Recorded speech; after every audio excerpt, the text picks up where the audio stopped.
Chinky, gusto kong magnegosyo at maghanap ng pwesto. Paano na kung pangit at mali ang pwesto na pili ko? Yan ang pag-uusapan natin. Kung gusto mong malaman, tapusin mo tong video na ito.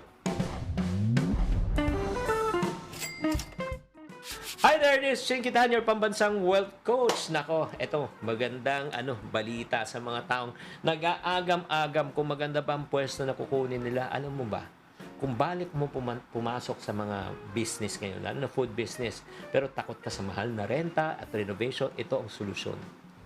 Portable food truck or food cart business. Portable.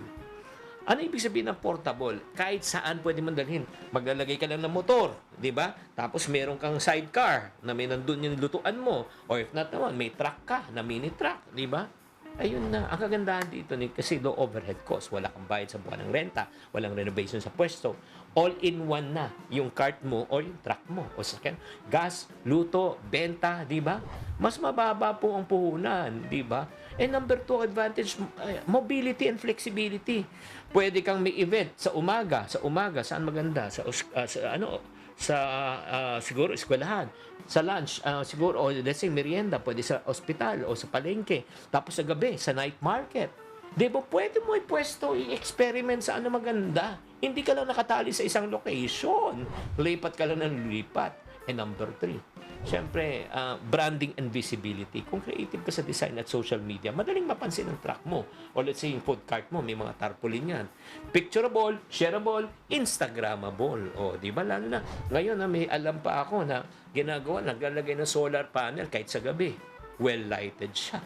Advantage number 4, ang kagandahan dito sa ganitong klaseng konsepto, scalable. Di ba? Magsisimula ka, basic menu. Start with burger and fries. Or if not naman, yung siomai. Siomai rice, di ba? Siomai rice. Siomai rice. At ang advantage pa nito, maganda to sa mga nag-uumpisa. Hindi mo kailangan ng malaking puhunan. Di ba?